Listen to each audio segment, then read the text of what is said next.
apa ya, aku bisa ngambil kesimpulan kalau cewek atau cowok di kapal pesiar itu nggak semuanya sama kayak yang kalian pikirin, atau playboy atau playgirl. Karena nggak harus jauh-jauh jadi pelaut deh teman-teman. Kalau kalian dasarnya playboy atau playgirl, kalian di darat pun udah kayak gitu, ngapain harus nunggu di kapal pesiar, ya nggak? Jadi kayak aku tuh kayak lucu aja di kontrak itu sih. Aku dapet mindset itu dari Mas Ano yang sekarang alhamdulillah jadi suamiku. Dulu kan aku kan orangnya gimana ya, kalau cewek itu kan sensitif ya, apa-apa suka mikir. Aku dulu kontrak pertama awal-awal suka nangis. Nangisnya bukan nangis capek ya, nangisnya di sini gara-gara dikatain kayak, kamu tuh kontrak pertama nggak bisa kerja, kamu tuh nggak punya pengalaman, lemot, lama. Itu tuh kayak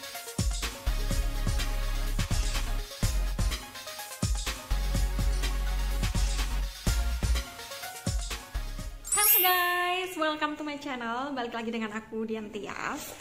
Nah, sesuai pada thumbnail pada video ini, kali ini aku bakalan ngebahas pertanyaan yang sering aku dapat di Instagram, di Facebook, terus di channel YouTubeku juga ada beberapa yang nanya tentang gimana sih keadaan atau pergaulan di kapal pesiar.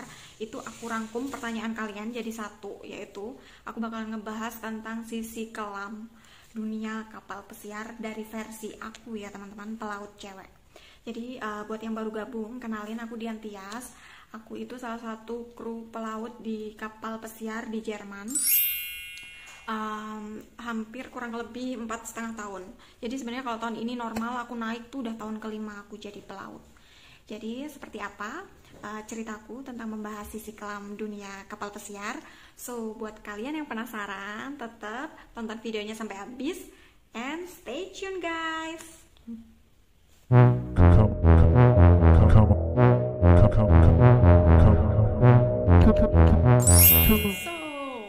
langsung aja, aku bakalan ngebahas beberapa poin di sini. Kurang lebih ada 6 poin yang aku bakalan bahas usut tuntas secara detail. So, poin yang pertama itu tentang banyaknya pertanyaan tentang jam kerja.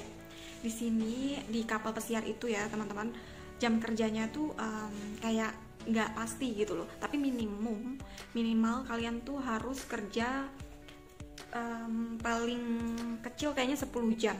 Kalau di perusahaan aku ya 10 jam, tapi tergantung juga ada event apa enggak. Kalau aku kan di F&B service ya, di barnya. Jadi kalau ada party-party, kita yang handle, departemen kita yang handle, seperti kayak New Year, Christmas, atau hari-hari besar lainnya yang ada di Eropa juga. Biasanya kita Independent Day kayak gitu. Terus event bola juga, mereka tuh kayak banyak partinya, apalagi kalau menang. Nah itu kita kerjanya bisa kadang tuh lebih dari 10 jam, jadi 11, 12, 13 kayak gitu. Tapi buat kita it's okay karena nggak strict 13 jam ya guys. Jadi buat kalian jangan khawatir nanti kalian capek atau nggak kuat, bukan kayak gitu. Jadi di sini tuh jam kerjanya tuh biasanya split, kayak dipotong gitu loh, kayak 5 jam kerja di pagi atau di siang, nanti istirahat panjang 4 jam di middle, terus sisanya lanjut lagi. Jadi kalau aku sih ngerasainnya biasa aja. Kalau dulu awal-awal emang capek, aku bayangin masa ya kerja 10 jam apa nggak capek, tapi ternyata biasa aja teman-teman. Bener-bener waktu istirahat kita tuh cukup, itu jam kerja. Jadi buat kalian yang bertanya-tanya jam kerjanya gimana, yaitu aku jawabnya minimal kalian kerja per hari 10 jam dan 7 hari nggak ada libur sama sekali. Jadi pastiin kalau kalian mau kerja di kapal pesiar, kalian siapin fisik mental yang benar-benar strong, oke? So itu poin yang pertama.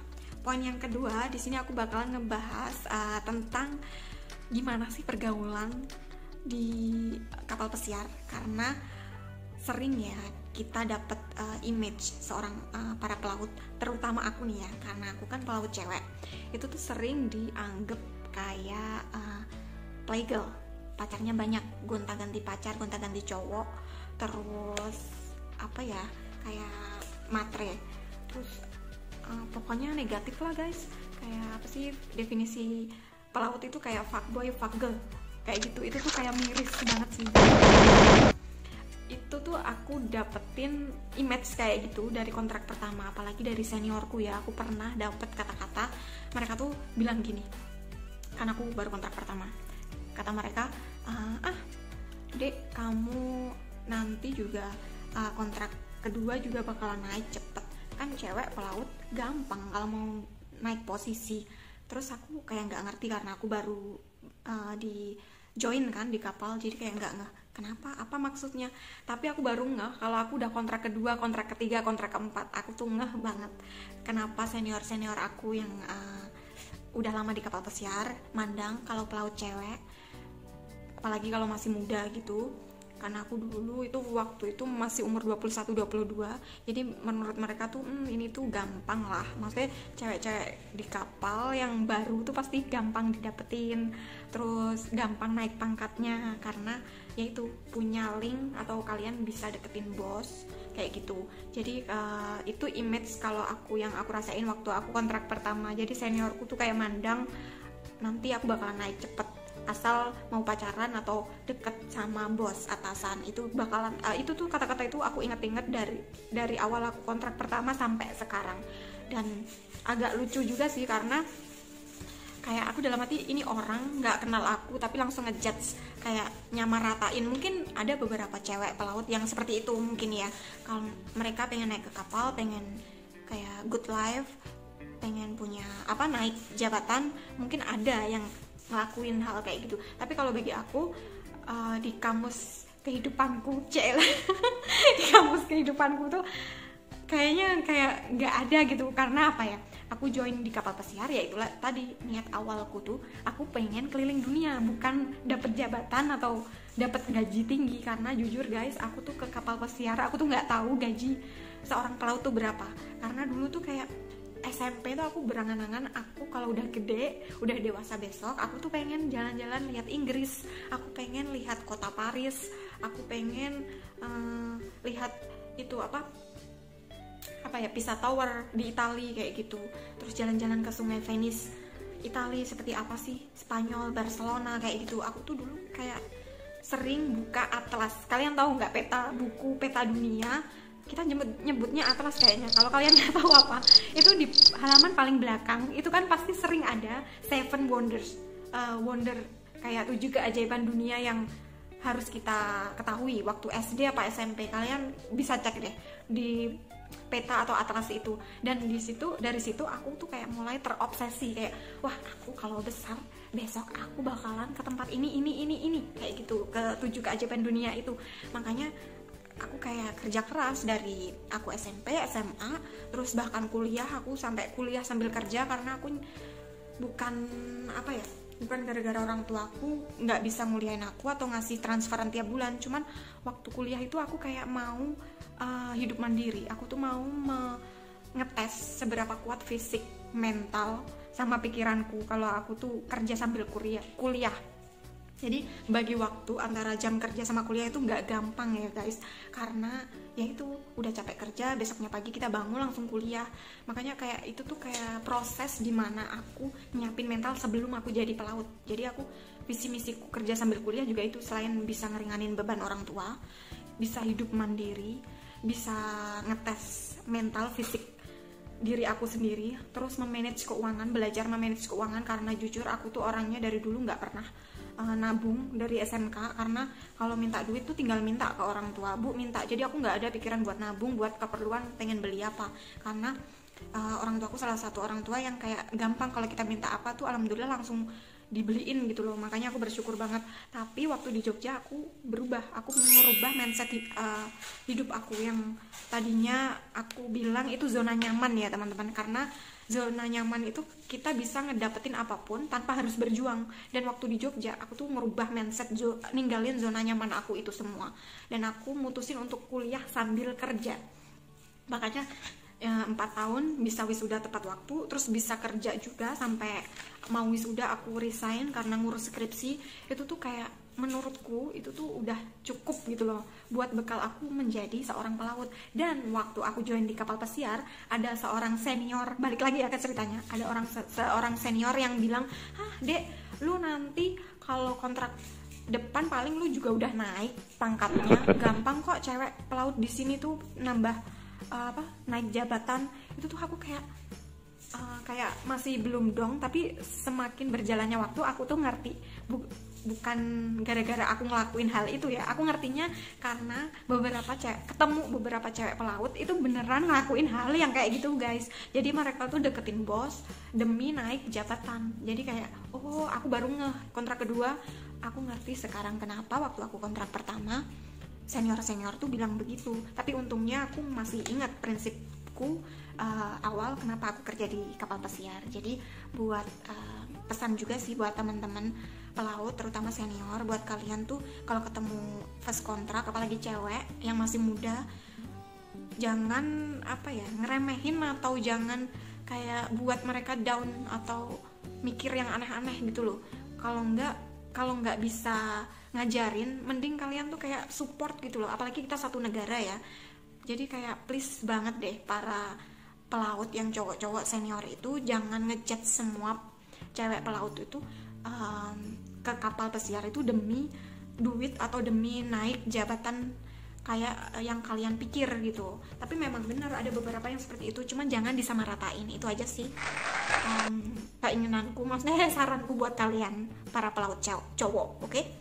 So itu tadi cerita sedikit tentang pengalamanku di kontrak pertama. So jam kerja tadi aku udah bahas. Terus yang poin kedua, pergaulan bebas, yaitu pergaulan di kapal pesiar itu aku gimana ya cara nggambarnya, karena aku sering banget dibilang yaitu cewek atau cowok kalau di kapal pesiar itu pasti playgirl, playboy, pacarnya banyak, terus selingkuhannya banyak, kayak gitu tuh gimana ya, dibilang salah tuh ya enggak, dibilang bener tuh ya enggak juga. Jadi kayak apa ya, aku bisa ngambil kesimpulan kalau cewek atau cowok di kapal pesiar itu nggak semuanya sama kayak yang kalian pikirin, atau playboy atau playgirl, karena nggak harus jauh-jauh jadi pelaut deh teman-teman. Kalau kalian dasarnya playboy atau playgirl, kalian di darat pun udah kayak gitu, ngapain harus nunggu di kapal pesiar, ya nggak? Jadi kayak aku tuh kayak lucu aja denger image pelaut, playgirl atau playboy, karena aku kan pernah kerja di darat dan di laut ya. Kalau di darat pun aku ketemu banyak cewek atau cowok playboy, playgirl juga. Mereka punya istri, punya suami, tapi punya pacar biasa aja. Mereka juga minum atau minum-minuman atau party juga biasa aja, karena aku kan 4 tahun di Jogja ya. Jadi aku juga tahu kehidupan para teman-teman kerjaku, karena kita sering hangout bareng waktu di darat itu ya. Terus pas masuk jadi pelaut, salah satu anggota kru di kapal pesiar, itu tuh hampir mirip teman-teman. Jadi buat kalian kayak gak ada yang asing. Kalau buat aku tuh jadi ini katanya dibilang cewek pelaut sama cowok pelaut itu playboy, playgirl. Kalau menurutku sih sama aja kayak di darat, nggak harus nunggu jadi pelaut dulu gitu loh. Jadi menurutku jangan disamaratain. Kalau aku sih balik ke prinsip masing-masing. Jadi kalau kalian ke kapal pesiar dasarnya playboy atau playgirl, ya udah, di laut kan kalian lebih parah. Itu benar kalau image kayak gitu. Jadi di darat udah playboy, playgirl, di kapal lebih parah, itu benar. Karena kalau di kapal itu kan lingkupnya kecil ya kak, kan kapal pesiar aja, jadi kelihatan langsung nyebar gitu loh. Kalian, tingkah laku kalian tuh sedikit pun kayak nggak ada celah. Beda kalau sama di darat. Kalau di darat kan kalian bisa ngumpet-ngumpet ya. Daratan kan lebih besar dari kapal pesiar ya. Jadi tapi kalau diambil kesimpulan kurang lebih sama. Pekerja karyawan di darat sama pelaut, kru di kapal pesiar tuh menurutku sama. Cuman kalau image itu kayaknya aku nggak bisa sih ngerubah gitu aja. Cuman ya itu cerita dari sisi aku sebagai pelaut cewek ya. Jadi buat kalian mungkin jangan salah arti atau salah paham kalau ngelihat profesi, karena dilihat dulu karakter orangnya gitu sebelum kalian ngejudge profesi kita. Oke? So itu tadi tentang poin kedua, tentang pergaulan di kapal pesiar.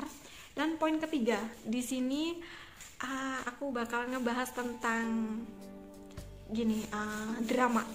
Di kapal pesiar itu terkenal kebanyakan drama. Itu semua pelaut tahu pasti. Kayak apa-apa tuh dibikin cerita, didramatisir kayak di sinetron gitu teman-teman. Jadi kalau kalian yang bikin kesalahan kecil aja, kalau mereka nggak suka sama kamu, itu kayak istilahnya kayak Butejo gitu guys, yang lagi viral. Butejo itu kan bikin gibah, di kapal pesiar juga sama. Jadi di darat sama di kapal juga sama. Di darat pun juga kita sering kan ngomongin teman kerja satu, teman kerja yang lain, kalau kita lagi ngumpul gitu kan biasa. Terus di kapal pesiar pun juga sama, karena banyak bilang kerja di kapal pesiar, kerja di kapal pesiar deh itu too much drama ya. Bukan di kapal pesiar aja kali, di darat pun juga kayak gitu. Jadi kayak aku tuh sering denger apa sih suka mendiskriminasi, padahal di kapal sama di darat sama aja, tergantung kitanya, kita tuh gimana gitu loh. Kalau menurutku, aku kan orangnya cuek, aku gak peduli sama drama atau apa. Menurutku kalau kerjaanku kelar ya kelar, ya udah waktunya tidur, besok kerja lagi. Terus habis kerja jalan-jalan, udah selesai nyelesain kontrak. Itu sih aku dapet mindset itu dari Mas Ano yang sekarang alhamdulillah jadi suamiku. Dulu kan aku kan orangnya gimana ya, kalau cewek itu kan sensitif ya, apa-apa suka mikir. Aku dulu kontrak pertama awal-awal suka nangisnya bukan nangis capek ya, nangisnya di sini gara-gara dikatain kayak, kamu tuh kontrak pertama nggak bisa kerja, kamu tuh nggak punya pengalaman, lemot, lama. Itu tuh kayak masuk ke hati, kayak banget, kayak ya ampun, kerja di kapal kok diremehin banget sih. Padahal aku tuh nggak bodoh-bodoh, aku ngerasanya ya, aku tuh nggak bodoh-bodoh banget, cuman aku belum tahu sistemnya di kapal aja, jadi kelihatan lama, lemot, kayak nggak ngerti, kurang ngerti kayak gitu. Jadi aku dulu sering kayak curhat. Jadi Mas Ano yang suamiku alhamdulillah suami aku, jadi suami aku itu dulu senior aku. Dulu aku kontrak pertama, Mas Ano tuh kontrak keempat, dan dia lebih punya pengalaman banyak lah, lebih tahu dunia kapal pesiar tuh kayak apa, karakternya orang-orang tuh kayak apa. Jadi di sini apa-apa jangan dimasukin hati, karena di sini cewek cowok tuh sama, mereka tuh omongannya nyakitin. Kalau ya ini bedanya ya, kalau di darat tuh aku jarang ketemu orang-orang yang seperti itu, terutama cowok. Tapi kalau di kapal beneran kontrak pertama tuh aku banyak ketemu cowok-cowok tuh omongannya tuh bukan dari Indonesia aja ya teman-teman, lain negara. Mereka tuh omongannya kayak bener-bener nyakitin perasaan cewek, apalagi aku sensitif. Terus Mas Ano tuh sering ngingetin, kamu tuh kalau di sini apa-apa tuh kerjaan udah nggak usah dipikir, kalau udah selesai kerja ya udah selesai, tidur besok lagi kerja, masalahnya baru lagi gitu, nggak usah dipikir sampai berhari-hari, itu rugi. Orang-orang di sini tuh mulutnya memang kayak gitu, kayak apa sih, ngomongannya tajam. Jadi kamu harus lupain aja, kayak keluar masuk kuping kanan, keluar kuping kiri kayak gitu. Jadi nggak usah dimasukin dalam hati, jangan sensitif lah, jangan baper kayak gitu. Nah itu ilmu baru sih, dan saran buat kalian semua, kalau kalian mau kerja di kapal pesiar ya itu jangan kayak aku, awal-awal tuh baper banget, sensitif, suka nangis. Cuman bukan gara-gara kerjaan, karena gara omongan orang yang bener-bener tajam banget, setajam silet kayak infotainment ya nggak sih. Terus itu tadi jadi curhat panjang ya nah itu tadi tentang drama yang di kapal pesiar, poin ketiga. Next, lanjut ke poin keempat, yaitu tentang bener nggak sih kerja di kapal pesiar banyak kriminal, atau gimana sih keamanan di kapal pesiar, apa seaman itu atau gimana gitu. Kalau menurut aku, tingkat kriminal di kapal pesiar alhamdulillah sampai detik ini aku hampir kontrak kelima itu, kalau punya pengalaman tentang dijahatin orang atau disakitin orang tuh kayaknya belum pernah, dan jangan sampai ya, amit-amit. Terus cuman ada beberapa teman yang cerita dulu punya pengalaman, dia punya pengalaman duitnya tuh hilang guys. Jadi kayak kontrak 7 bulan, duit 7 bulan cash, karena dulu tuh awal-awal perusahaan kita, kapal pesiar kita tuh kalau setiap gajian tuh sistemnya cash dulu waktu tahun 2016. Jadi setiap tanggal 5 apa tanggal 6 kayak pokok minggu pertama di awal bulan kita tuh gajian dapat amplop. Jadi mereka nyatuin jadi satu. Jadi kayak temen sekamarku atau apa ya, dulu tuh pernah cerita dia, aku tuh kontrak pertama kehilangan uang, dan itu uang udah 7 bulan gaji hilang semuanya. Bayangin guys. Dan itu pengalaman kayak wah serius, 7 bulan gaji hilang gitu aja. nggak tahu siapa pencurinya, dia juga nggak tahu. Makanya itu kayak ngeri juga sih sistem kayak gitu. Cuman in the end kayak 2 tahun terakhir ini kita tuh punya kayak semacam kartu guys, dikasih kayak Ocean Pay. Jadi semua kru pelaut kita tuh gajiannya lewat kartu. Jadi setiap awal minggu di awal bulan kita tuh udah dapet transferan. Jadi kita nggak ada cash, kita bisa ngambil cash itu dibatesin. Kayak kalau di kapalku tuh sebulan kita boleh ngambil 100 kalau nggak salah 100 atau 150 dolar Amerika. Jadi maksimal itu cash tariknya, jadi nggak boleh lebih dari itu. Cuman kalau kalian belanjanya lebih dari itu, kalian bisa gesek juga guys. Kelebihannya Ocean Pay ini, kartu buat gaji seorang pelaut, itu tuh kita kalau ke mall di luar, kalian bisa belanja baju, shopping, sepatu, tas, itu tuh tinggal gesek. Jadi kayak kartu apa ya, kredit debit gitulah, kalian lebih mudah. Cuman ya itu jadi kalau kalian yang pecinta shopping itu tuh kalian bakalan nggak kerasa kalau ngabisin duit. Jadi agak bahaya juga sih menurutku, karena kalian tinggal gesek terus akhir bulan habis deh. Makanya itu juga menurutku kayak lebih hati-hati juga sih untuk memanage keuangan buat kalian yang boros. Oke? So itu tingkat kriminal yang pernah aku dapat dari cerita temen yang uangnya hilang. Jadi buat kalian teman-teman di kapal yang mau join di kapal pesiar, aku saranin hati-hati nyari temen, karena kita nggak tahu kan dalamnya hati seseorang. Kita boleh berteman, cuman jangan percaya 100%. Jadi kayak lebih hati-hatilah. Ya sama kayak di darat, kalian juga milih-milih teman juga kan. Nggak semua orang kalian temenin. Jadi lebih selektif aja, lebih pandai mencari teman. Oke? So tingkat kriminal menurutku secara umum, tapi overall aman menurutku sih. Di kapal pesiar menurutku semuanya aman, tergantung kitanya. Lebih hati-hati. Oke? Karena kejahatan terjadi karena ada kesempatan. Ingat. Jadi kayak Bang Napi nih. So next, poin ke-5. Di sini aku bakalan cerita tentang itu. Balik kayak poin yang tadi, pergaulan tadi, tapi image tentang bener nggak sih pelaut itu playboy playgirl? Karena ini sering banget pertanyaan kayak gini, karena apa ya, terutama aku kan punya kenalan, mereka tuh istrinya di darat, suaminya di kapal. Jadi kayak istrinya tuh kayak wanti-wanti gitu loh, kayak sering gimana suamiku di sana, gimana sama cewek enggak, suamiku gimana, apa sering deketin cewek atau dideketin cewek enggak, terus sering keluar sama cewek enggak atau ngobrol gitu. Jadi gimana ya, kayak was-was gitu loh.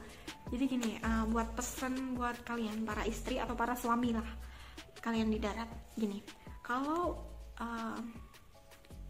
seenggaknya gini, gimana ya ngejelasinnya, aku bingung. Kalau aku sendiri, aku tuh kayak punya feeling ya, pasanganku tuh gimana gitu loh.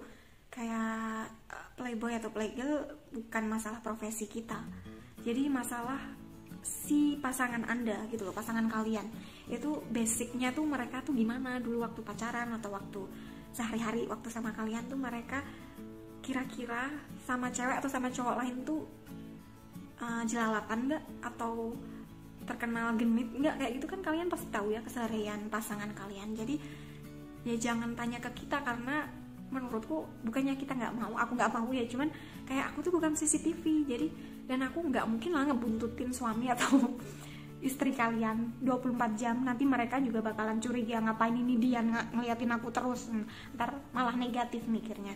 Cuman gini, kalau dasarnya aku percaya kalau dasarnya orang setia pasti setia, nggak bakalan macem-macem. Karena aku ketemu banyak banget seorang istri atau seorang suami kalau udah menikah ya di kapal pesiar, terutama dari negara kita tercinta ini tuh, mereka setianya kayak apa ya, setia banget gitu loh.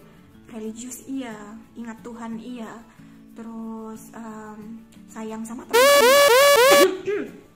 sampai sayang sama teman-teman iya, sayang sama keluarga, anak, istri iya.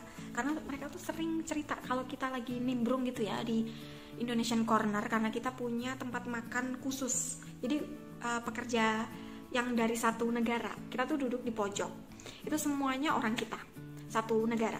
Dan mereka tuh sering nyeritain, yang diceritain yang udah nikah nih ya, pasti anak istri atau anak suaminya. Makanya kayak oh my god, itu sih yang ngerubah aku akhirnya juga mau menikah sama seorang pelaut. Karena jujur guys, aku juga sama kayak kalian yang di darat. Aku tuh dulu kayak pernah punya mindset, aku tuh gak mau nikah sama pelaut karena yaitu image-nya yang udah playboy dan playgirl. Makanya aku tuh kayak pelaut, aku gak mau deh nikah sama pelaut, aku pengen nikah sama orang yang kerja di darat. Tapi itu pikiran itu udah aku rubah, mindset itu tuh udah aku rubah dari kontrak pertama. Dan semenjak aku kenal Mas Ano, yang alhamdulillah suami aku, Mas Ano ini bisa kayak merubah mindsetku.